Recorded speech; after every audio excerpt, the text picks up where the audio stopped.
Welcome into the Scene Project Sports Network. I am your host, Bubba Startz, and with me today, the manager of premium seating and season tickets for the Minnesota Vikings, Steve Reed. Steve, welcome to the show. Bubba, thanks so much for having me. I appreciate that. Yeah, we appreciate you. Obviously, fans of the network know we have a weekly Minnesota Vikings-centric NFL show, Vikings United. I really appreciate you taking some time for us today. Talk about the team, talk about ways that fans can get into a premium experience inside a U.S. Bank Stadium. But before we get into all that, we'd love to get a little bit of your backstory, and we'll pick it up from there. Awesome, man. Bubba, thank you so much. I'm from Iowa, and as you know, there's no professional sports team there. So when I was a kid, I picked my three favorite sports teams at age 7. I picked the Reds, Vikings, and Lakers, the last two because I like the color purple, but I've been loyal ever since. So there's something to be said for loyalty. And so keep that in mind as I got older. Went to from Davenport, Iowa, went to the University of Iowa, graduated, and then I went to school to be a sports reporter. So not what I'm doing now, but tried that, and as I learned when I left school, not as easy to find a decent paying reporting job as one would think. So I made my way into sales and management with Kinko's Copy Center. Not many people might even remember that now. They were bought out by FedEx, but I saw in my 20s, Kinko's Copy Center. And then I was in Ohio at the time, and my girlfriend at the time wanted to move back to the Quad Cities, where Davenport is one quarter of the Quad Cities. So at that point, I said, let's explore sports.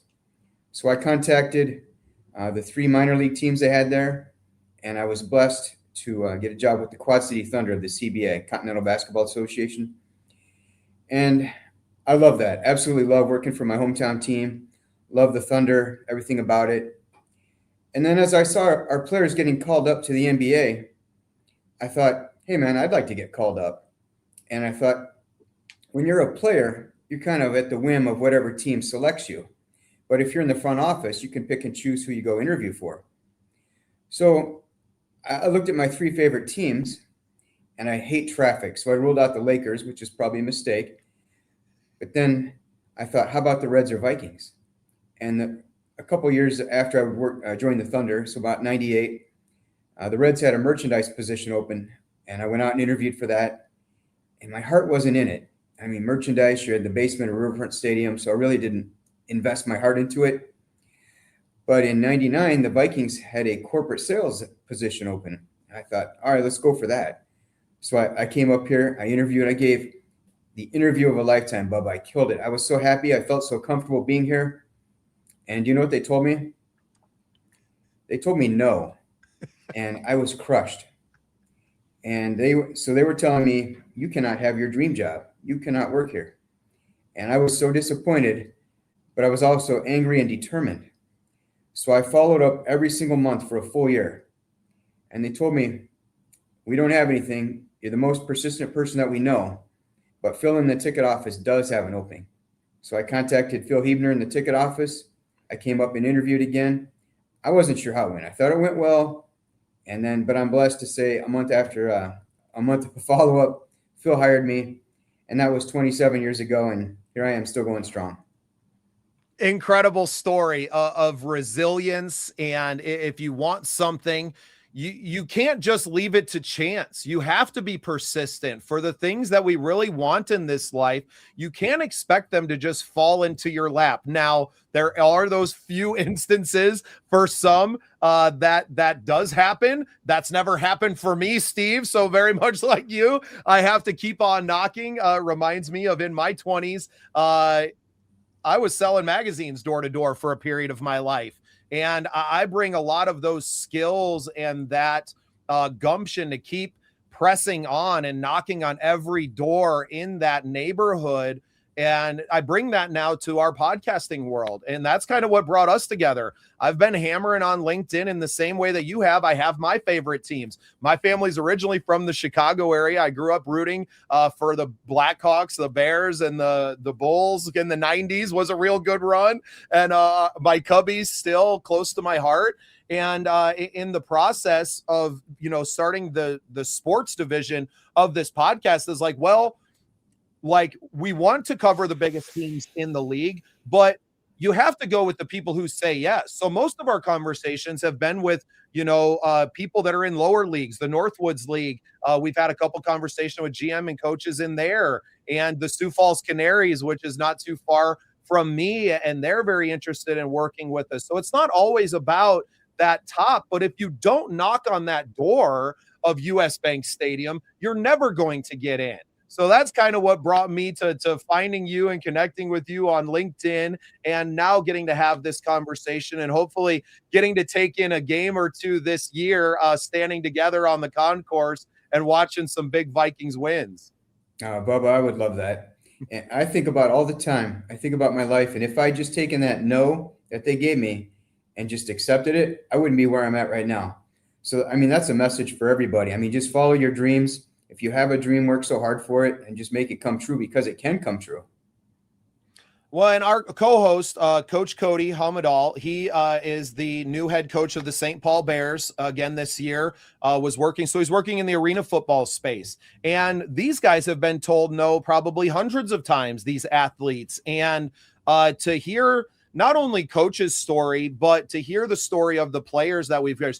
And now some of them are going up in the arena football leagues. Eventually, one of these guys are going to get called by the NFL. And in fact, one of them has been called to go do a tryout with the Saints, and they want Cody to come along with the process and to meet them. And, if you stopped along any of that point when you were told no, or a door was closed in your face violently sometimes, that you wouldn't be where you are today. And I think that it's a beautiful story that you have now, starting your 27th season with the Minnesota Vikings. You've seen some changes over that time, a couple of head coaches, a new stadium, and a lot of great memories that you've been able to build, and not from the outside as just a fan, but from the inside as someone who has at least a little hand in building that experience for other fans.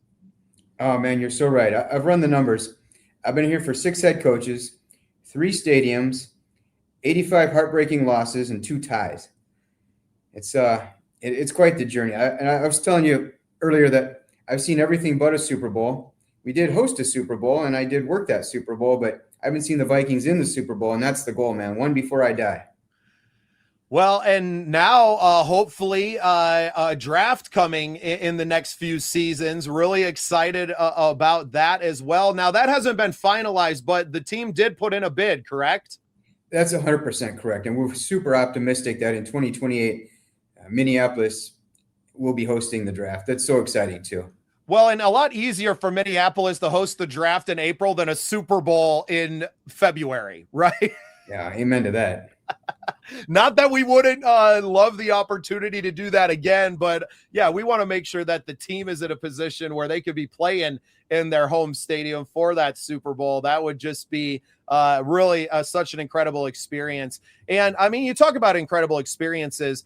We've been to a few NFL games. We've been to a game every season for the past 4 years, I think. My wife and I, my brothers have come as opposing fans. My brothers still root for the Bears. I actually came as an opposing fan the first couple of times, but the experience in the stadium is really second to none. Oh man, Bubba, you're so right. In fact, you mentioned the second to none. Our US Bank has been voted, and the Vikings game day has been voted the tops in the NFL. And we've been in the top 1 or 2 virtually since the stadium's opened.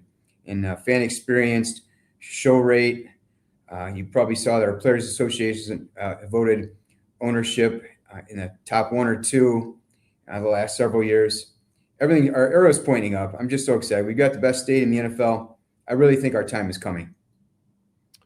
No doubt. Yeah, you just need the play on the field to match the experience in the stadium. And it's not just in the stadium itself, it's all around it. The tailgate experience out near the Longhouse and around there. I've had friends that have played on the stage out there. Shout out to Corey Waller and the Wicked Things who were out there last season. And I think 2 years in a row now that they've done that. Just an incredible vibe oozing around it. We were able to go to the new location of the Viking World Order, Sir Death. host a tailgate on the, southwest of the stadium there. An incredible experience all the way around. And I love being friends with the super fan groups. Obviously, fans of the show know we just had John McDonald on the show this week, the International Fan of the Year, who got to go out there and announce the draft pick. Charles Demings, I do believe, was the draft pick that he got to announce. How important is it for you all that are in the front office, the fan experience? I mean, with it being voted that's a conscious decision to say we are going to be the best. And yes, we care about football and wins matter, but the experience in the stadium is what keeps people coming back year after year after year, and it becoming something that is a generational fandom. Oh, Bubba, you're so right. I mean, we still have some legacy season ticket owners from the 60s. And it all started, I mentioned Phil Hebner, the gentleman who hired me. He referred to our season ticket owners as the trunk of the tree, as far as our fan base, the people who provide us the energy, the resources to be able to do what we do. And in the last several years, we've added a customer service team to enhance our season ticket owners, as far make them feel so valued and make sure that they feel like they're an important part of the team, because to us, they actually are an important part of the team. We just want to make sure that they feel that way. And I feel like that's been reciprocated in the fact that we have a very, very long waiting list for season tickets. We've got a waiting list for suites. We're just in such a great position. And just like you were talking about, it's the fans. They value that experience. They feel part of what we're doing. And it's lending itself to people in the stands, but also people who want to get in the stands too. Yeah, and I think that gets lost on a lot of organizations that in some ways, they're not part owners. We're not the Packers, right? Giving out a certificate of ownership to everybody in Wisconsin. But that being said, they really are, right? Season ticket owners are the lifeblood of an organization, because without them, you don't have the funding to do a lot of the stadium stuff. Now, it doesn't affect payrolls at all, probably, right? That it's different pools of money, I'm sure, and not knowing much about the front office of those, but it does allow you to reinvest into that fan experience, to reinvest some of that into forecast things that you could do, even just to think about the amount of foam that drops from or snow that drops from the ceiling, everything. Like, you're talking about probably thousands of dollars of foam fluid every game just to provide that little bit. I'll never forget the first time of being in the stadium, and all of a sudden you just start snow falling and the players are getting ready to run out on the field, and the flugelhorn going. It just, like, the entire thing, it gives me chills talking about it, Steve. Oh man, I love to hear that, because I make sure, no matter, like, from the 2 hours when doors open until kickoff, that's my busy time on game day. I go around and see my clients, make sure everybody's getting what we promised them. But I make sure I'm somewhere where I can see our player intros, our game day, the 15 minutes before kickoff, because it's your hair stands on end. It's such a great presentation. Yeah, there's really nothing better. I make it a point, especially my wife likes to be in her seats. Me, I'm like, I kind of like to walk around. The concourse is so fun, and I have enough friends in 140 now that always have an extra empty seat next to them, possibly. So it's worth floating around sometimes. But to be next to the drum as they are beating this, and that's a real drum, folks. This isn't done for TV. He is up there beating the hell out of that thing, and it's an incredible experience to be standing right next to it. And there's truly not a bad seat in the house. I've sat in the 300 level, right up against the front. Now, I haven't gone all the way to the nosebleeds, but once you're in the building, just milling around the concourse, there's plenty of areas to stand and watch the game and to be inside of that experience. And I know a lot of people, and especially season ticket holders, that it's less about the product that's on the field and the game that's being played. And it's more about spending the day with your family and friends and celebrating this team and celebrating football in general. Oh yeah. It's a great 4-hour block of FaceTime for family, clients, employees. I mean, it's what we do. We put on a great presentation, not excluding the product on the field, but then you get to the product on the field, and that's getting better too. And in fact, it's been quite well on the field, just haven't made the playoffs every year. No, and you know, there's only room for so many in that, and there are waves to this, and obviously, you know, your part in the front office has no control over that, and to, you know, the coaches and everyone doesn't have much control over it. The only people who have control of that game on the field are the players themselves, and Brady putting them in the position to succeed. Now that's the coach's job, but providing an atmosphere that feels like an advantage on that home field is really what your job and your team and everyone in the stands, that's our job, right? Is to make sure that we are that home field advantage. And I don't know very many, I don't know if there's a stadium out there. I know Seattle gets a real good rep for having the 12th man, but US Bank, when it is rocking on 3rd and 4th down, it's deafening inside of that stadium. Oh man, you're so right, Bubba. I've always said to myself, you know, obviously I want us to help win a Super Bowl. And the two things I can do, put loud, loyal fans in the stadium, in the stands, to help give us a true home field advantage. And then, of course, generate the revenue that we need to be successful. And I'd like to say, I look at the end of the day, I think I'm trying to do what I can, and it's working out for us. And we're all pulling the rope in the same direction. Well, and obviously you're doing your part now, selling spots on a waiting list for season tickets. You know, your job in many ways, you know, even leading up to the season now is, you know, not done, but is not, right on the forefront that we got to make sure that we get these extra seats and suites sold out. They're already done. And in fact, they're done hopefully for decades into the future and well beyond your retirement as well, Steve. Yeah, you got that right. When you have a seat license, I mean, that's your little piece of the stadium. And our renewal rate for season tickets is over 99.6%. So we're so blessed. I mean, so I tell folks, yeah, I'd like to try and get a better seat. Well, if you take a look at the 100 seats around you, there's less than one person leaving that location on a yearly basis. Yeah, those are crazy. You know what? We're going to give you the 0.04%. And well, that's pretty much my height. Well, Steve, we'd be remiss if we didn't talk a little bit of, product on the field. The draft just concluded a few weeks ago. We were talking a little bit off camera. I think we're both pretty bullish on the team coming in this year. We got, another quarterback in the room, adding Kyler Murray this year. What's your thoughts on the team going into the 2026-27 season? I'm excited because what we took a look around and said, what do we need to improve? And the defensive line was clearly one of those areas that we need to improve. And so you look at Caleb Banks, Dominique Orange, and right now I'm going to go on record as saying, let's call our defense the Orchard, because we've got, everybody calls Dominique Orange the big citrus. Let's just call the defense the Orchard. I'm just starting that right now. Of course, we need another fruit or two to add to it, but we got big, stout guys up front. And when you have big guys up front, that allows your linebackers to get in and make the tackles. And that's why we re-signed Eric Wilson, because he was phenomenal at that last year. We had a Jake Gaudet in the second round from Cincinnati. Those are the kind of guys who are going to make an impact, because you've got the big boys like Banks, and then you get Jalen Redmond from last year, Tyron Ingram Dawkins, another big guy. Of course, we got Rodriguez, and then you had Big Citrus. So now we got all this beef up front. That's going to let your linebackers do some work.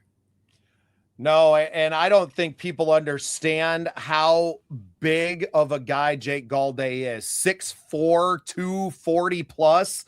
He's a big dude, and he can move around. I think he played was playing snaps at nickelback as well. So you talk about a guy that fits that Brian Flores mold. And it seemed like, with the guys that they picked, obviously heavy on the defense this year, that B-Flow had his hands all over this draft. Obviously with Rob stepping in on into that GM role this year, assuming you have a relationship with some of these people, and I know Rob's been around a long time, talk about what it is to mean for somebody that's always been a little bit more in the background. Obviously he's been kind of the capologist, for lack of a better term, but to see someone like that kind of gets thrust up the ladder and promoted, at least for the moment, into a really star role like that.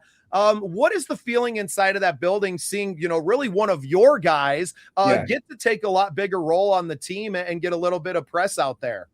I think he's ready for it. As you said, he was the best cap guy, not was, but still is the best cap guy in the league. And he's got the relationships internally, externally. He knows agents. He knows our own guys, our scouts. I thought he handled the draft spectacularly. I think he's going to do a great job. If we haven't named him yet, but I think it would be a great fit for the team because he's already done a great job for the past 26 years. I mean, he's been around as long as I have. So he knows the people here. He works with other teams, other agents to get players signed. So he's got relationships all over the league. I think that's a huge asset. I think it'd be a great fit. Well, in a relationship with ownership as well, which I know that they take to heart now. It's been already reported that they've hired an outside agency to help them in their search, and they don't want to, there's due diligence. You're talking about one of only 32 jobs inside of the league. So you want to make sure that you have that guy and that you're not just, promoting it up there. I hope Rob is putting his name in that hat to do there. I think even if he doesn't, he would still have go back to his role in the building and to do that. But I think it's got to be really exciting for him as well to be in that position and get to be in the room with the coaches. And not that he wasn't in the war room, if you will, before, but now to be the guy that gets to put his stamp on it, that had to be really gratifying for a guy that's been with an organization for a quarter of a century and finally getting a shot. And I think, honestly, one of the better drafts, not just in the NFL this year, but I think as this thing plays out, every single player that they drafted this year can be impactful this season, even down to your, 6th and 7th round picks there at the end. You never know when guys on the offensive line are going to get hurt, and you have a short list on that depth chart at the center position. So there's chances for everybody to be a contributor, if not in this season, but in the near future. Oh, that's a great point. And people say we've had a quiet off season, but actually I think one of the underlooked areas is bringing Brian Flores back. And then you fast forward to the draft, and we not only took best player available, we took guys that fit his scheme. And I think that's where you're going to see it show up. It's just like you're talking about guys who can contribute this year. I think these guys are going to contribute because he handpicked these fellas to fit his scheme and do exactly what he wants. And then you talk about Jake Gulday, where he can do a little bit of everything. I mean, that's the perfect role. And so Brian's going to use these guys like chess pieces. I think it's going to be phenomenal to watch come together. I'm just so excited for the defense. And then you talk about Kyler Murray's been in the league a while, so he knows how to handle himself as a professional quarterback. We've got experienced skill position players around him. It's going to be an exciting year. No, I think that defense is going to be dangerous, and they're going to be a nightmare as this team starts to gel. I mean, Hitman still has not announced the retirement, so you kind of maybe have an ace in the hole at some point during the season in a short phone call, and we're definitely waiting to see developments on that side. But I think you got a really great safety in Jacoby Thomas in the draft that can step in and play right now, and talk about a young man that can drop the hammer. I think we got some phenomenal players, and they might not have fallen on, ESPN's big board or some of the other draft analysts boards, but they're judging it from a overall standpoint where it really felt like there was a list that said these are the guys that fit the profile, the athletic makeup, and the intelligence level needed to play in a Brian Flores defense. And Beeflo was the number one free agent on our list, right? And we said it repeatedly at this show, like, look, if you don't get that deal done and you don't have him back, you're in a world of hurt. So I appreciate kind of the process of it, allowing someone who they obviously have a tremendous amount of respect for to go out and to explore his options on the open market, to see and to judge his value for himself, and then to come back even more committed now. Not that there was ever any bad blood, I would say, but to allow a man to go out there and to not hire someone in that space, right? To not go out and to say, oh, well, you're going to go out and try we're going to go just hire somebody else. I think that would have been absolutely the wrong move. And while it made everyone, tread with a little trepidation for a few weeks as we were going through it, like, is he going to get a job? Once that Pittsburgh one seemed like it fell off, and the Ravens obviously made a pretty quick move. Those to me were like the two where once they were off the table, it was pretty evident that Brian was going to be coming back. And man, we're just so happy to have him. He's going to be, it's going to hurt to maybe watch him leave one day, because I don't think you can do what he does as a defensive coordinator and not get that opportunity in the future. But he can also be selective. He's being paid very, very well to do what he does. Yeah, no doubt about that. I hope his assistants are paying attention so they can pass that along. But right now we've got him in the fold, and I'm excited. No, and you know what? We touched on Kyler Murray a little bit, but I'm still pretty bullish on the young man, JJ McCarthy. I know a lot of people, got on his case last year, talking about a 22-year-old kid and his first time, had no season last year, had almost no off season, nursing an injury and getting back. I'm really excited to see how the young man looks coming into practice. Also had a baby in season and got married in the offseason. That's a lot of stuff going on. I remember being 22 years old. I was never ready for that. And I think that, with a little bit of seasoning now and going through those trials and tribulations of last season, that he's going to be a different player. And I think that's something that is a little bit under the radar, as it seems like half of this fan base is completely out on the young man after a small handful of games. Yeah, a very small sample size, but he played well when he was in last year at the end of the season. I mean, people are saying, 5-game winning streak against poorer competition, but that Dallas game was nice. That was a good win. I like his future. Yeah, everybody likes to give the caveats all the well, but you never get any credit for losing to good teams, do you? Right on, you don't. I absolutely am looking forward to being in US Bank this season, being around the stadium, around the team. Obviously, we're really looking forward to becoming more and more a part of the experience and the fan experience. We are known for bringing in not just other creators, but giving the fans a voice on our show as well. So we would love to maybe make some connections through you with some of your season ticket holders and your clients, and to have them come on and talk about their experience and what their thoughts on the team, because everybody's got opinions in sports, right, Steve? They sure do. And I'd be happy to connect you too. I work with so many great people who love what we do. I'm sure I can bring you some folks.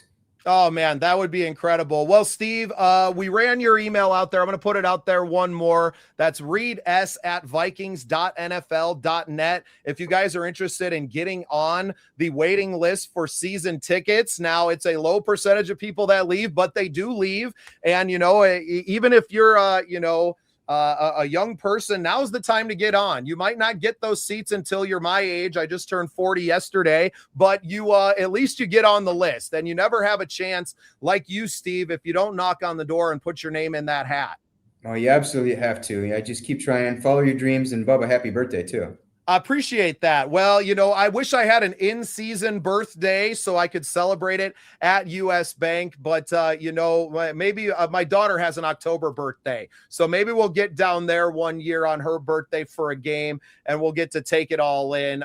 They're growing up huge Vikings fans themselves. So, Steve, thank you so much for your time today. It's been a thrilling conversation. Looking forward to spending some time with you in the stadium. And thank you for being part of the scene, and Skol Vikings. Skol, Bubba. Thanks so much for having me. So the Beast Tack is an incredible tool, no matter what age kid that you have, but just to be able to work and making sure that their hands are getting to the right position as they hit the ball. But it's something that you don't have to go chase balls anymore, those things. But this Beast Tack is incredible, because when you get that 12-6 rotation, it's real easy to tell that you're putting a good swing on that. And my kids, is after I teach them what they're looking for, and they can work on it on their own if they want to. So a great training tool for a team, great training tool for individuals. So I highly, highly recommend you purchasing a Beast Tack so that your player can be the best that they can be on the baseball field.